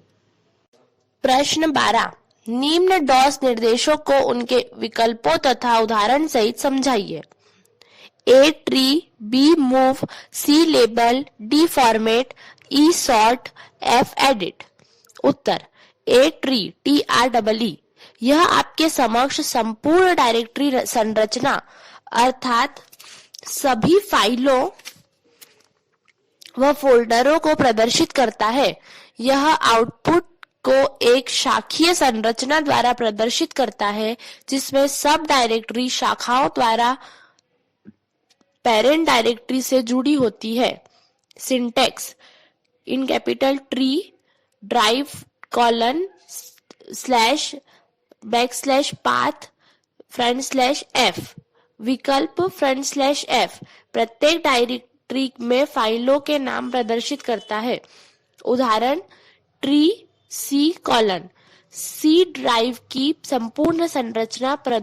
संपूर्ण डायरेक्टरी संरचना को प्रदर्शित करेगा। मूव MOVE इसके द्वारा आप फाइलों तथा डायरेक्टरियों को एक डायरेक्टरी अथवा ड्राइव से दूसरे डायरेक्टरी अथवा ड्राइव में स्थानांतरित कर सकते हैं। इसका प्रयोग फाइलों तथा डायरेक्टरियों के नाम परिवर्तन हेतु किया जाता है। Syntax move in big brackets /y dash मतलब पूर्ण विराम फिर डैश y, फिर नेक्स्ट बिग ब्रैकेट में drive, next big bracket path, फिर फाइल नेम, फिर बिग ब्रैकेट्स में कॉमा डॉट और डेस्टिनेशन। विकल्प /y गंतव्य पर किसी फाइल के ओवरराइड होने की दशा में सूचना का प्रदर्शन रोकने हेतु /-y। गंतव्य पर किसी फाइल के ओवरराइट होने की दशा में सूचना का प्रदर्शित करने हेतु। उदाहरण मूव c:\windows\temp\star.c with :\temp। इसके द्वारा c:\windows\temp डायरेक्टरी में उपलब्ध संपूर्ण फाइलें c/temp डायरेक्टरी में स्थानांतरित हो जाएंगी। Move old directory new directory, यह ओल्ड डायरेक्टरी का नाम बदलकर न्यू डायरेक्टरी रख देगा। नेक्स्ट है लेबल LABEL। इस निर्देश का प्रयोग कंप्यूटर की डिस्क ड्राइव के लेबल को देखने अथवा परिवर्तित करने हेतु किया जाता है। यदि आप नए लेबल के नाम को आर्ग्यूमेंट के रूप में लिखते हैं तब ड्राइव का लेबल इस नाम से परिवर्तित हो जाता है। लेबल का नाम 11 अक्षरों से अधिक बड़ा नहीं होना चाहिए। Syntax in capital label big brackets drive big brackets label. उदाहरण लेबल C: प्रदर्शित करेगा volume in drive C: has no label, volume serial number is capital A008-BD10। Volume label small brackets में 11 कैरेक्टर्स, एंटर फॉर नन। यहाँ पर आप नया label लिख सकते हैं अथवा एंटर दबाकर निर्देश से बाहर आ सकते हैं। Next format FORMAT। इस निर्देश द्वारा किसी ड्राइव की फाइल अलोकेशन टेबल को पुनः निर्मित किया जा सकता है। यह ड्राइव में उपस्थित संपूर्ण डाटा को हटा देता है। इसके द्वारा सभी रिमूवेबल व नॉन रिमूवेबल डिवाइस को फॉर्मेट किया जा सकता है। सिंटैक्स फॉर्मेट ड्राइव : फिर बिग ब्रैकेट्स में /v big brackets label big bracket close. Next big bracket में /q bracket close. Next big bracket में /f size bracket close. Last big bracket with /s bracket close. विकल्प /v in big brackets label with पहले फिर label. Volume label निर्धारित करने हेतु। /q तीव्रता से फॉर्मेट करने हेतु। /f कॉलम साइज फॉर्मेट की जाने वाली फ्लॉपी डिस्क का आकार बताने हेतु, जैसे 160, 180, 320, 360, 720, 1.2, 1.44, 2.8। /s फॉर्मेट की जाने वाली डिस्क को बूटेबल बनाने के लिए उस पर सिस्टम फाइलों को कॉपी करने हेतु। उदाहरण फॉर्मेट A: यह फ्लॉपी डिस्क के डाटा को हटा देता है। सामान्यतः इसे ऐसी फ्लॉपी डिस्क को प्रयोग करने हेतु किया जाता है जो कि पूर्व में फॉर्मेट नहीं की गई हो। फॉर्मेट A:/Q यह फ्लॉपी डिस्क को तीव्रता से फॉर्मेट करता है। सामान्यतः इसका प्रयोग डिस्क की सभी सूचनाओं को तीव्रता से हटाने हेतु किया जाता है। Next sort SORT। यह निर्देश इनपुट को सॉर्ट कर उसे स्क्रीन पर प्रदर्शित करता है अथवा फाइल या अन्य उपकरण पर भेजता है। इसका प्रयोग अन्य निर्देशों के आउटपुट हेतु फिल्टर के रूप में भी किया जा सकता है। सिंटैक्स किसी फाइल के आउटपुट को सॉर्ट करने हेतु कैपिटल में सॉर्ट, फिर पहला बिग ब्रैकेट, उसमें लिखना है \r। नेक्स्ट बिग ब्रैकेट में बैक स्लैश नहीं था, वो फ्रंट स्लैश था। अगले बिग ब्रैकेट में /+n ब्रैकेट क्लोज। फिर एक बिग ब्रैकेट स्टार्ट होगा, उसमें लिखना है बिग ब्रैकेट लगा के drive1 ड्राइव 1 कॉलन, फिर बिग ब्रैकेट लगाकर पाथ 1, फिर बिग ब्रैकेट लगाकर फाइल नेम 1, फिर बिग ब्रैकेट लगाकर ग्रेटर देन का साइन और उसमें आएगा drive 2 colon, big bracket close, फिर अगला बिग ब्रैकेट उसमें पाथ 2 और बिग ब्रैकेट लगाकर फाइल नेम 2। किसी अन्य निर्देश के आउटपुट को सॉर्ट करने हेतु बिग ब्रैकेट में कमांड, फिर वो पूर्ण विराम का साइन, ब्रैकेट क्लोज, फिर सॉर्ट, फिर बिग ब्रैकेट में front slash R, next big bracket में front slash plus N, big bracket close, फिर नेक्स्ट बिग ब्रैकेट में ग्रेटर देन, फिर उसी बिग ब्रैकेट के आगे एक बिग ब्रैकेट लगाकर ड्राइव 2 कॉलन, फिर अगला बिग ब्रैकेट लगाकर पाथ 2 ब्रैकेट क्लोज, फिर अगला बिग ब्रैकेट में फाइल नेम 2 ब्रैकेट क्लोज। उदाहरण सॉर्ट test.txt test.txt फाइल के डेटा को सॉर्ट कर स्क्रीन पर प्रदर्शित करेगा। Sort tst.txt greater than sorted.txt test.txt file के डेटा को सॉर्ट कर आउटपुट sorted.txt फाइल में भेजता है। फिर dir पूर्ण विराम SOR, dir निर्देश के आउटपुट को सॉर्ट कर स्क्रीन पर भेजता है, प्रदर्शित करता है। लास्ट है एडिट, यह निर्देश DOS की टेक्स्ट एडिटर विंडो को प्रदर्शित करता है जिसमें आप किसी टेक्स्ट फाइल का निर्माण या उसमें परिवर्तन कर सकते हैं।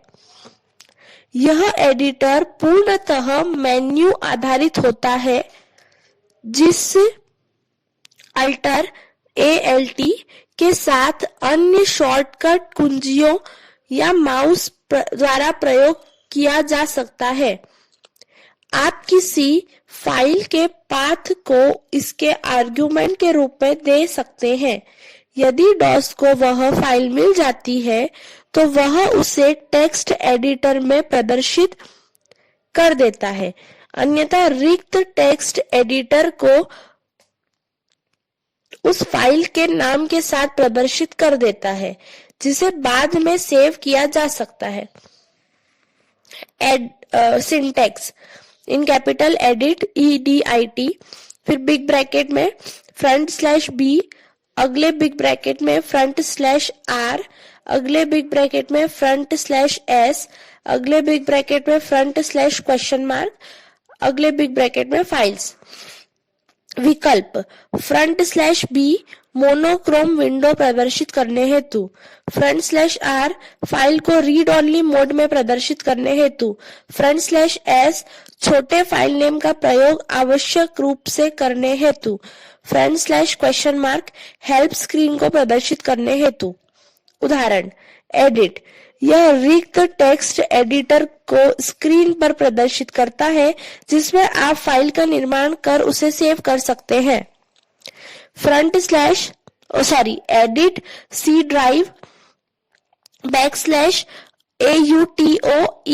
/autoexec.bat, यह ऑटो exec.bat फाइल को टेक्स्ट एडिटर में प्रदर्शित करता है जिसे आप परिवर्तित कर सेव कर सकते हैं।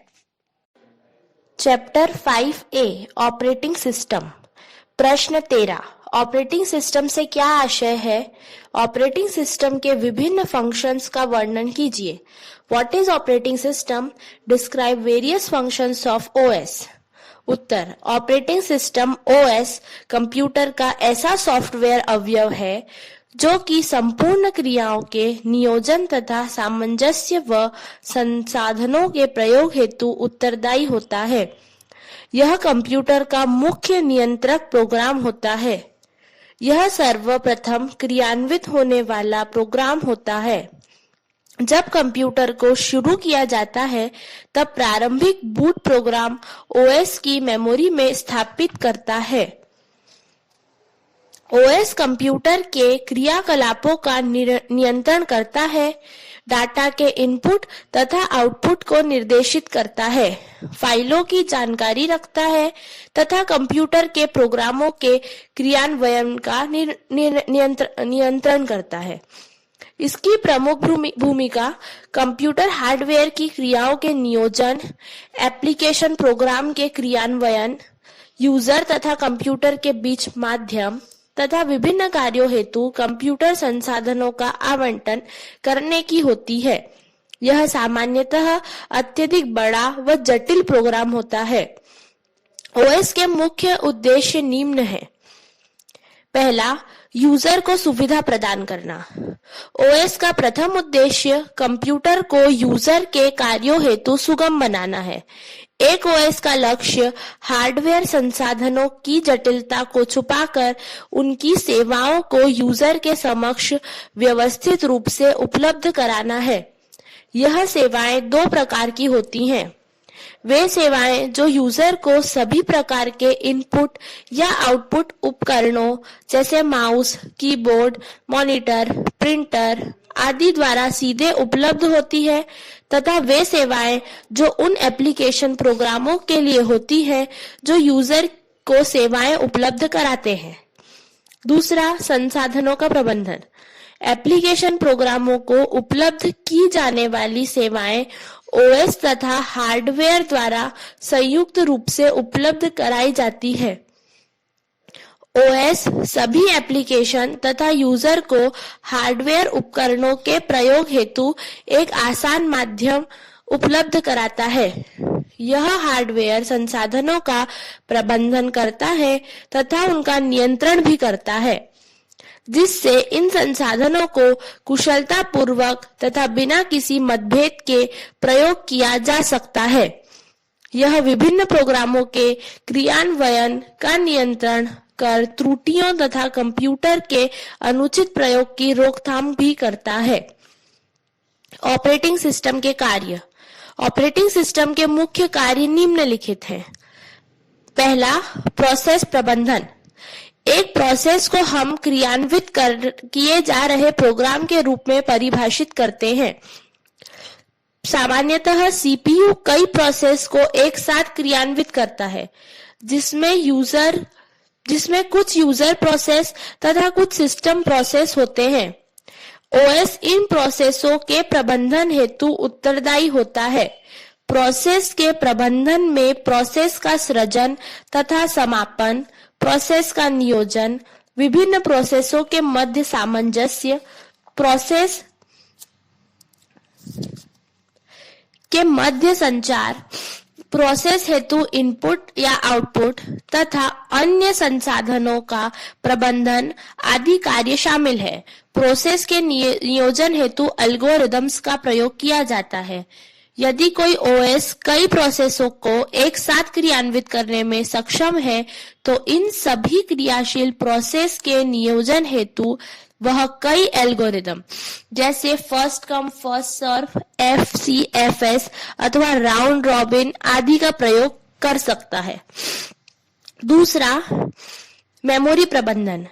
इसके अंतर्गत विभिन्न प्रोसेस के मध्य कंप्यूटर की मेमोरी का प्रबंधन किया जाता है। क्रियान्वयन के पूर्व तथा पश्चात संपूर्ण डाटा तथा निर्देश मेमोरी में उपलब्ध होते हैं। मेमोरी प्रबंधन में किया जाने वाला सबसे सरल कार्य उसके विभिन्न भागों को, प्रोसेसों को आवश्यकता होने पर उपलब्ध कराना तथा कार्य पूर्ण होने पर उन्हें पुनः प्रयोग हेतु मुक्त कराना होता है। इसके अंतर्गत यह सूचना भी रखी जाती है कि मेमोरी का कौन सा भाग वर्तमान किस प्रोसेस अथवा उपकरण के लिए आरक्षित है। मेमोरी प्रबंधन में डाटा को मेमोरी में लाने व ले जाने का कार्य भी शामिल है। इसके अतिरिक्त ओएस किसी प्रोसेस के मेमोरी भाग को अन्य प्रोसेस द्वारा अवांछित प्रयोग किए जाने से बचाने का कार्य भी करता है। अगला, उपकरणों का प्रबंधन। इसके अंतर्गत हार्डवेयर उपकरणों के प्रबंधन का कार्य किया जाता है। ओएस का एक कार्य हार्डवेयर उपकरणों की जटिलता को यूजर तथा प्रोसेस से छुपाने का होता है। प्रोसेस किसी उपकरण की सेवाओं का प्रयोग ओएस के माध्यम से करती है। पेरिफेरल उपकरणों के प्रबंधन को उनके द्वारा स्वीकार्य निर्देशों द्वारा नियंत्रित किया जा सकता है। वह सॉफ्टवेयर प्रोग्राम जो किसी उपकरण के साथ व्यवहार हेतु प्रयोग किया जाता है, ड्राइवर कहलाता है। ओएस को कंप्यूटर से जुड़े किसी पेरिफेरल उपकरण को प्रयोग में लाने हेतु ड्राइवर की आवश्यकता होती है। जब भी एक नया उपकरण कंप्यूटर से जोड़ा जाता है, तब उसका ड्राइवर ओएस पर इंस्टॉल किया जाता है। सभी पेरिफेरल उपकरण सीपीयू से पोर्ट द्वारा जुड़े होते हैं। सामान्यतः यह उपकरण डाटा को भेजने अथवा लेने का कार्य बफर द्वारा करते हैं। बफर मेमोरी में एक विशिष्ट संग्रहण क्षेत्र होता है जो कि डाटा को उपकरण से प्राप्त करने का कार्य करता है। ओएस बफर के प्रबंधन हेतु भी उत्तरदायी होता है। जब कभी एक से अधिक प्रोसेसों को एक ही उपकरण की आवश्यकता एक साथ होती है, तब उनकी कतार का प्रबंधन भी ओएस द्वारा किया जाता है। अगला, फाइल प्रबंधन। फाइल प्रबंधन डिस्क, टैप तथा ऑप्टिकल स्टोरेज उपकरण पर डाटा की सूचना रखने का कार्य करता है। फाइल प्रबंधन के अंतर्गत रिक्त स्थान का प्रबंधन, संग्रह हेतु स्थान का आवंटन तथा डिस्क के नियोजन के कार्य आते हैं। ओएस डाटा स्टोरेज का एकीकृत तथा लॉजिकल रूप उपलब्ध कराता है, जिसे फाइल सिस्टम कहा जाता है। ओएस में file system physical location, disk पर सेक्टर का प्रबंधन करता है और यूजर के समक्ष उसका एक लॉजिकल रूप प्रदर्शित करता है, जिसके द्वारा उसे आसानी से प्रयोग में लाया जा सकता है। कोई भी एप्लीकेशन प्रोग्राम अथवा यूजर डाटा को फाइल के नाम तथा उस फाइल के अंदर उसकी स्थिति के अनुसार प्रयोग करता है। जब भी किसी एप्लीकेशन अथवा यूजर को डाटा को लिखने अथवा पढ़ने की आवश्यकता होती है, तब वह ओएस को सूचित करता है। File system files, folder bracket में डायरेक्टरी तथा सब फोल्डर ब्रैकेट में सब डायरेक्टरी द्वारा निर्मित शाखीय संरचना होती है। ओएस फाइलों के प्रयोग को नियंत्रित करता है तथा उन्हें दुरुपयोग से सुरक्षा प्रदान करता है। ओएस फाइल्स तथा फोल्डर के निर्माण तथा हटाने का कार्य भी करता है। अगला, यूजर इंटरफेस। ओएस का एक और अति महत्वपूर्ण कार्य कंप्यूटर के प्रयोग हेतु आसान विधि उपलब्ध कराना है। यह यूजर के समक्ष सिस्टम की सारी जटिलताएं हटाकर कंप्यूटर के प्रयोग हेतु एक सरल माध्यम उपलब्ध कराता है। इस कार्य को करने हेतु एक इंटरफेस उपलब्ध होता है, जहां पर यूजर वांछित कार्यों को करने हेतु ओएस का निर्देशन कर सकता है। एक यूजर इंटरफेस सभी संभव निर्देशों से परिपूर्ण होता है। निर्देश दिए जाने की विधि के आधार पर यूजर इंटरफेस को दो प्रकारों में विभाजित किया जा सकता है। पहला, CUI कैरेक्टर यूजर इंटरफेस। इस प्रकार के इंटरफेस में ओएस द्वारा प्रदान किए गए टर्मिनल पर निर्देशों को कीबोर्ड द्वारा प्रदान किया जाता है। विभिन्न कार्यों को करने हेतु यूजर को सभी निर्देशों को सीखना आवश्यक होता है। जो कि अत्यधिक कठिन होता है। इस प्रकार के इंटरफेस का प्रयोग पुराने ओएस जैसे डॉस व यूनिक्स द्वारा किया जाता था। इन्हें कमांड लाइन इंटरफेस CLI के नाम से भी जाना जाता है। दूसरा है GUI, ग्राफिकल यूजर इंटरफेस। यह एक ऐसा कंप्यूटर इंटरफेस होता है जिसमें यूजर ग्राफिक्स माध्यम तथा इनपुट देने हेतु पॉइंटिंग उपकरण जैसे माउस का प्रयोग करता है। इस इंटरफेस के निर्देशों को शब्दों के स्थान पर चित्रों, आइकॉन्स तथा मेन्यू के माध्यम से प्रदर्शित किया जाता है, जिससे उन्हें आसानी से प्रयोग किया व याद रखा जा सकता है। माइक्रोसॉफ्ट विंडोज GUI का एक लोकप्रिय उदाहरण है। अगला, सुरक्षा। ओएस कंप्यूटर संसाधनों के अवांछित प्रयोग से सुरक्षा प्रदान करने का कार्य भी करते हैं। ओएस कंप्यूटर को दुर्घटनावश अथवा जानबूझकर किए जाने वाले दुरुपयोग से भी बचाते हैं। सुरक्षा के मुख्य उद्देश्य निम्न है: डेटा की गोपनीयता, डेटा की स्थिरता, अनधिकृत यूजर को डेटा में परिवर्तन करने से रोकना। तीसरा, सिस्टम की उपलब्धता, सिस्टम को अनुपयोगी बनने से रोकना। ओएस ऑथराइजेशन तथा ऑथेंटिकेशन द्वारा सुरक्षा प्रदान करते हैं। ऑथराइजेशन द्वारा यह सुनिश्चित किया जाता है कि डाटा अथवा सिस्टम प्रयोग किसके द्वारा किया जा सकता है तथा इस हेतु पासवर्ड का प्रयोग किया जाता है।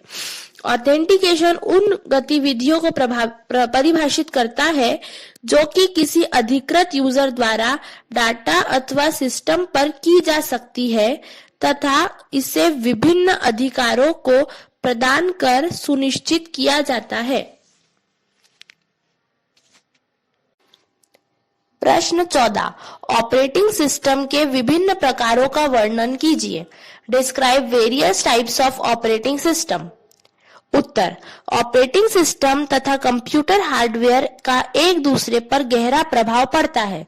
हार्डवेयर का प्रोग्राम सुगम बनाने हेतु ओएस का विकास हुआ है तथा जैसे जैसे हार्डवेयर की तकनीकी में परिवर्तन होता है, ओएस की कार्य पद्धति में परिवर्तित होता है। ओएस की कार्य प्रणाली समझने हेतु हमें इसके विकास को समझना होगा, जो कि ओएस को निम्न श्रेणियों में विभक्त करता है। ए, बैच प्रोसेसिंग सिस्टम। कंप्यूटर विकास के शुरुआती दिनों में मानवीय निर्देशों तथा डाटा के इनपुट हेतु पंच कार्ड का प्रयोग किया जाता था। यह अत्यधिक समय लेने वाली प्रक्रिया थी, जिसमें सीपीयू का कीमती समय नष्ट होता था। इस कारण से समान प्रकार के कार्यों को एकत्रित कर उन्हें एक समूह के रूप में कंप्यूटर को दिया जाता था। इस अवधारणा का प्रयोग वर्तमान समय में उन स्थानों पर भी किया जाता है जहां एकाधिक कार्यों को एक निश्चित समयावधि पर क्रम में करने की आवश्यकता होती है। यह प्रक्रिया उन स्थानों पर उपयुक्त होती है जहां परिणाम की तुरंत आवश्यकता नहीं होती है। इस प्रकार के सिस्टम में प्रक्रिया के दौरान यूजर के हस्तक्षेप की आवश्यकता नहीं होती। बैच प्रोसेसिंग सिस्टम का एक उदाहरण दूरभाष कंपनियों का बिलिंग सिस्टम है, जहां पर सभी ग्राहकों के मासिक डाटा को माह के अंत में एकत्रित कर प्रोसेस किया जाता है। अगला है टाइम शेयरिंग सिस्टम। इस सिस्टम में बैच प्रोसेसिंग के विपरीत इनपुट तथा आउटपुट को कई टर्मिनल्स द्वारा ग्रहण किया जाता है, जो कि एक ही कंप्यूटर से जुड़े होते हैं। सीपीयू तथा मेमोरी टर्मिनल द्वारा जुड़े विभिन्न यूजर्स के मध्य शेयर्ड होते हैं। प्रत्येक यूजर एक को एक निश्चित समयावधि के लिए सीपीयू उपलब्ध होता है। इस सिस्टम के साथ ही यूजर तथा कंप्यूटर के मध्य अंतर क्रिया का प्रारंभ हुआ। इन्हें मल्टी यूजर ऑपरेटिंग सिस्टम भी कहा जाता है। पीसी के विकास के साथ इस विचारधारा का प्रयोग कंप्यूटर पर एक से अधिक प्रोसेसों का एक साथ क्रियान्वयन करने हेतु किया गया। इसे मल्टीटास्किंग ऑपरेटिंग सिस्टम कहा जाता है। उदाहरण के लिए एक मल्टीटास्किंग सिस्टम में यूजर एक अकाउंटिंग सिस्टम पर कार्य करते हुए वर्ड प्रोसेसर से लेटर प्रिंट कर सकता है तथा संगीत सुन सकता है। Real time system. एक रियल टाइम प्रोसेस ऐसी प्रोसेस होती है जो कि किसी क्रिया के लिए किसी निश्चित समयावधि में प्रतिक्रिया देती है। एक रियल टाइम ऑपरेटिंग सिस्टम वह होता है जो रियल टाइम प्रोसेसों को सफलतापूर्वक क्रियान्वित कर सकता है। एक रियल टाइम ओएस को निश्चित समयाबद्धता में कार्य करना होता है। इस समयावधि में प्रक्रिया अपूर्ण रहने पर सिस्टम असफल हो जाता है। अक्सर इसका प्रयोग समर्पित एप्लीकेशन जैसे वैज्ञानिक प्रयोगों के नियंत्रण, औद्योगिक नियंत्रण तंत्र आदि में उपकरणों के नियंत्रण हेतु किया जाता है। इसका एक उदाहरण उड़ान नियंत्रक कंप्यूटर में प्रयोग किए जाने वाला ओएस है। The multi processor system. एक मल्टी प्रोसेसर सिस्टम में कार्य क्षमता बढ़ाने हेतु एक से अधिक प्रोसेसर का प्रयोग किया जाता है।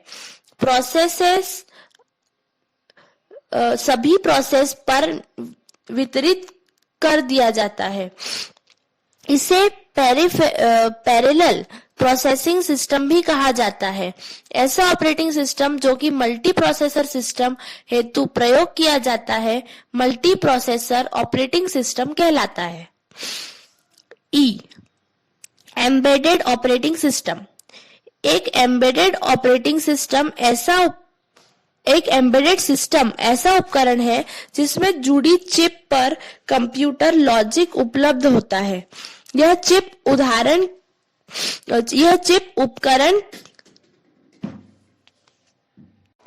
एक एम्बेडेड सिस्टम ऐसा उपकरण होता है जिसमें जुड़ी चिप पर कंप्यूटर लॉजिक उपलब्ध होता है। यह चिप उपकरण के एक या अधिक कार्यों को नियंत्रित करती है। इस हेतु प्रयोग किया जाने वाला operating system embedded operating system कहलाता है। यह ऑपरेटिंग सिस्टम अत्यधिक छोटे तथा सक्षम होते हैं तथा यह अन्य ऑपरेटिंग सिस्टम के समान कई प्रकार के कार्यों का नियंत्रण नहीं कर सकते। इनका प्रयोग विशिष्ट एप्लीकेशन के क्रियान्वयन हेतु नहीं किया जा सकता। डिजिटल उपकरण जैसे टीवी या माइक्रोवेव, इलेक्ट्रॉनिक यातायात नियंत्रक आदि में इसका प्रयोग होता है। अगला है distributed operating system. Distributed operating system एक ऐसा मॉडल है जिसमें डिस्ट्रीब्यूटेड अथवा वितरित एप्लीकेशंस नेटवर्क पर एक दूसरे से जुड़े कई कंप्यूटर पर एग्जीक्यूट की जाती है। एक डिस्ट्रीब्यूटेड ऑपरेटिंग सिस्टम ऐसा नेटवर्क ऑपरेटिंग सिस्टम होता है जो नेटवर्क में उपलब्ध मशीन्स के मध्य उच्च स्तर पर संप्रेषण कम्युनिकेशन का एकत्रण करता है। यह सिस्टम यूजर को एक सामान्य केंद्रीय ऑपरेटिंग सिस्टम के समान ही प्रतीत होता है, परंतु यह कई स्वतंत्र सेंट्रल प्रोसेसिंग यूनिट पर कार्यरत होता है। इस प्रकार के ऑपरेटिंग सिस्टम को लूजली कपल्ड सिस्टम कहा जाता है क्योंकि इसमें प्रत्येक प्रोसेसर की अपनी मेमोरी होती है तथा प्रोसेसर एक दूसरे के साथ विभिन्न कम्युनिकेशन लाइंस जैसे कि उच्च गति की बस या टेलीफोन लाइन का संप्रेषण करते हैं।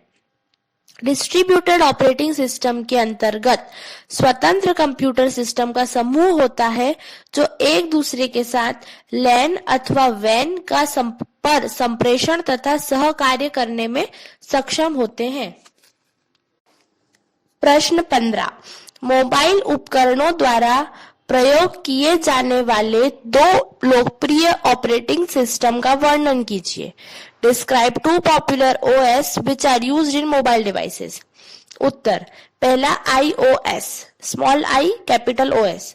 iOS एप्पल निर्मित उपकरणों में प्रयुक्त एक मोबाइल ऑपरेटिंग सिस्टम है। iOS को आईफोन, आईपैड, आईपॉड टच तथा एप्पल टीवी में चलाया जाता है। iOS विशेषतः एक ऐसे आधारभूत सॉफ्टवेयर के रूप में जाना जाता है जो आईफोन यूजर्स को संकेतों गेस्चर्स जैसे कि स्वाइपिंग, टैपिंग या पिंचिंग के द्वारा फोन का प्रयोग करना संभव कराता है। उंगलियों द्वारा यह संकेत एक multi touch capacitive touch screen display पर दिया जाता है जो तीव्र प्रतिक्रिया देता है तथा एक से अधिक उंगलियों द्वारा इनपुट ग्रहण करता है। iOS में मल्टीटास्किंग का गुण भी होता है जो कई प्रोसेसेस को एक साथ निष्पादित कर सकता है। यह ऐसी एप्स जो वर्तमान में यूजर्स द्वारा प्रयोग नहीं की जा रही हो के भागों को मेमोरी में रखकर तीव्र ऐप स्विचिंग प्रदान करता है। iOS के प्रमुख वर्जन प्रति वर्ष रिलीज करते हैं। वर्तमान वर्जन iOS 9.3 है जिसे 21 मार्च 2016 को रिलीज किया गया। iOS के साथ कई एप्स आती हैं जिनमें email client, safari web browser, portable media player, iPad, iPod तथा फोन ऐप शामिल है। दूसरा, एंड्रॉइड। एंड्रॉइड मुख्यतः मोबाइल उपकरणों में प्रयुक्त एक open source soft operating system है। इसे मुख्यतः जावा प्रोग्रामिंग लैंग्वेज में लिखा गया है तथा ये लिनक्स पर आधारित है। इसे शुरुआत में एंड्रॉइड इंक ने विकसित किया था तथा 2005 में इसे गूगल द्वारा खरीद लिया गया। एंड्रॉइड का यूजर इंटरफेस मुख्यतः सीधे परिचालन डायरेक्ट मैनिपुलेशन पर आधारित है जिसमें टच जेस्चर्स जैसे स्वाइपिंग, टैपिंग या पिंचिंग के साथ साथ टेक्स्ट इनपुट हेतु वर्चुअल कीबोर्ड का प्रयोग किया जाता है। इसके अतिरिक्त गूगल द्वारा टेलीविजन हेतु एंड्रॉइड टीवी, कार हेतु एंड्रॉइड ऑटो तथा हाथ घड़ियों हेतु एंड्रॉइड वियर भी विकसित किया गया है। गूगल द्वारा एंड्रॉइड का source code open source license के अंतर्गत रिलीज किया जाता है। एंड्रॉइड एप्लीकेशंस या एप्स को आधार प्रदान करता है जो उपकरण की कार्य क्षमता फंक्शनैलिटी को बढ़ाता है। एप्स को निर्मित करने हेतु सॉफ्टवेयर डेवलपमेंट किट SDK तथा जावा प्रोग्रामिंग लैंग्वेज का प्रयोग किया जाता है। यूजर्स एप्स को गूगल प्ले से डाउनलोड कर सकते हैं जो कई एंड्रॉइड एप्स का संग्रह है। एंड्रॉइड के वर्जन मिष्ठान्न कन्फेक्शनरी आधारित कोड नेम के अंतर्गत विकसित किए जाते हैं तथा उन्हें अल्फाबेटिकल क्रम में रिलीज किया जाता है। एंड्रॉइड के 2017 तक के वर्जन निम्नानुसार है। अगला प्रश्न, लिनक्स ओएस से आप क्या समझते हैं? कुछ लोकप्रिय लिनक्स वितरण का वर्णन कीजिए। What do you understand by Linux OS? Describe some popular distributions of Linux. Linux operating system open source operating system है। लिनक्स कर्नेल कोड आम जनता के लिए उपलब्ध है। कोई भी लिनक्स के कर्नेल कोड को डाउनलोड कर सकता है और इसे संशोधित कर नया ऑपरेटिंग सिस्टम बना सकता है। बहुत सी कम्युनिटीज और कंपनीज ने लिनक्स कर्नेल का उपयोग करके विशिष्ट ऑपरेटिंग सिस्टम बनाए हैं। ये विशिष्ट ऑपरेटिंग सिस्टम लिनक्स के डिस्ट्रीब्यूशंस के रूप में जाने जाते हैं। निम्नलिखित कुछ लोकप्रिय लिनक्स डिस्ट्रीब्यूशंस हैं। पहला डेबियन, दूसरा उबंटू, तीसरा फेडोरा, चौथा सेंट ओएस, पांचवा sues Linux, last red hat enterprise Linux. कुछ लोकप्रिय डिस्ट्रीब्यूशंस नीचे वर्णित है। पहला उबंटू। उबंटू संभवतः लिनक्स का सर्वाधिक जाना जाने वाला डिस्ट्रीब्यूशन है। उबंटू के लॉन्च की घोषणा सितंबर 2004 में की गई थी। उबंटू डेबियन लिनक्स पर आधारित है, परंतु इसका अपना सॉफ्टवेयर संग्रह भी है। यह निःशुल्क सॉफ्टवेयर पर आधारित है और इसके डेवलपर्स के अनुसार इसका नामकरण दक्षिण अफ्रीका के उबंटू दर्शन के आधार पर किया गया, जिसका अनुवाद दूसरों के प्रति मानवता है। उबंटू का फोकस एक बेहतर डेस्कटॉप और सर्वर के अनुभव पर है। उबंटू स्वयं का यूनिटी डेस्कटॉप एनवायरनमेंट का प्रयोग करता है। यह प्रति 6 माह में नया वर्जन रिलीज करता है तथा अधिक स्थायी दीर्घकालीन वर्जन प्रति 2 वर्ष में रिलीज होता है। उबंटू के कई संस्करण उपलब्ध हैं, जैसे एड्यूबंटू शिक्षा हेतु, लुबंटू कम क्षमता वाले कंप्यूटर्स हेतु तीव्र हल्का वर्जन, स्टूडियो ऑडियो वीडियो तथा ग्राफिक्स हेतु आदि। उबंटू डेवलपर्स वर्तमान में उबंटू डिस्ट्रीब्यूशन का विस्तार स्मार्टफोन और टैबलेट हेतु करने की दिशा में कार्य कर रहे हैं। उबंटू के सामान्य इंस्टॉलेशन में सॉफ्टवेयर की विस्तृत श्रृंखला मिलती है, जिसमें Liber office, Firefox, Thunderbird, transmission तथा अन्य कई गेम्स जैसे सुडोकू व चेस उपलब्ध है। Next, Debian Linux. डेबियन एक निःशुल्क ओपन सोर्स ऑपरेटिंग सिस्टम है। डेबियन प्रोजेक्ट 1993 से कार्यशील है। इसके संस्थापक इयान मुरडॉक ने एक ऐसे पूर्णतः अव्यावसायिक प्रोजेक्ट की कल्पना की थी जिसका विकास सैकड़ों स्वयंसेवी डेवलपर्स अपने अतिरिक्त समय में करें। यह कई विभिन्न हार्डवेयर संरचनाओं को आधार देता है, जिनमें इंटेल और AMD के 32 बिट और 64 बिट सिस्टम्स शामिल हैं। डेबियन में सामान्यतः कई लोकप्रिय निःशुल्क सॉफ्टवेयर शामिल होते हैं, जैसे लाइबर ऑफिस, आइस वेसल तथा इवोल्यूशन मेल। यह यूजर को अपनी सुविधानुसार कई लोकप्रिय डेस्कटॉप एनवायरनमेंट जैसे कैपिटल में GNOME, KDE, X small fce तथा कैपिटल में LXDE में से चयन करने की सुविधा प्रदान करता है। लास्ट है फेडोरा लिनक्स। फेडोरा एक लोकप्रिय लिनक्स आधारित ओपन सोर्स ऑपरेटिंग सिस्टम है। फेडोरा को सुरक्षित बहुउपयोगी ऑपरेटिंग सिस्टम के रूप में विकसित किया गया है। फेडोरा प्रोजेक्ट की सहायता से यह ऑपरेटिंग सिस्टम 6 माह की रिलीज प्रक्रिया में विकसित किया गया है। फेडोरा रेड हैट द्वारा प्रायोजित है।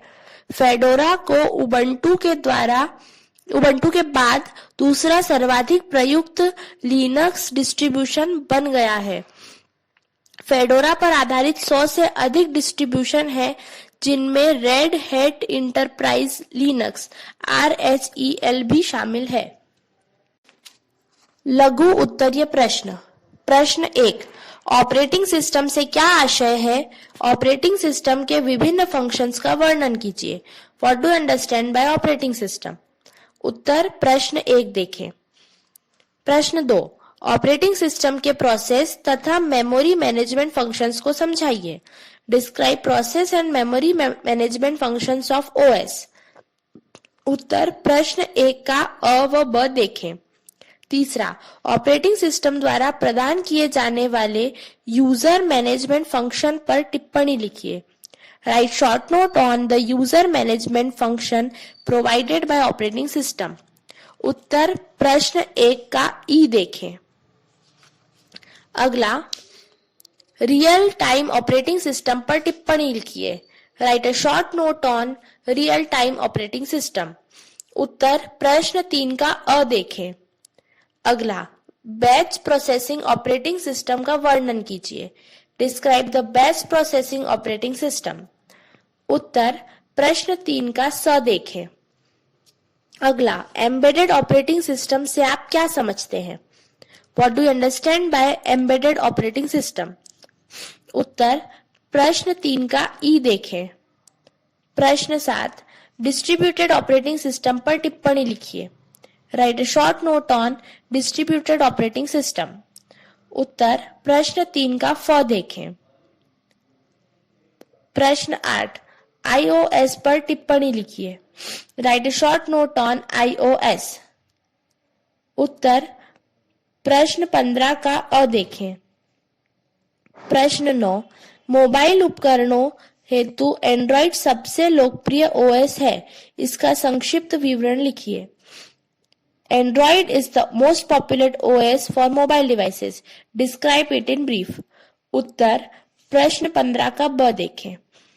प्रश्न 10, निम्न में से किसी एक लाइनेक्स वितरण का संक्षिप्त टिप्पणी लिखिए। Write short note on any of the following distributions of Linux OS. Option Ubuntu, Fedora और सी है Debian। उत्तर प्रश्न 16 देखिए। और जो प्रश्न 1 देखने की बात है वो प्रश्न 13 है।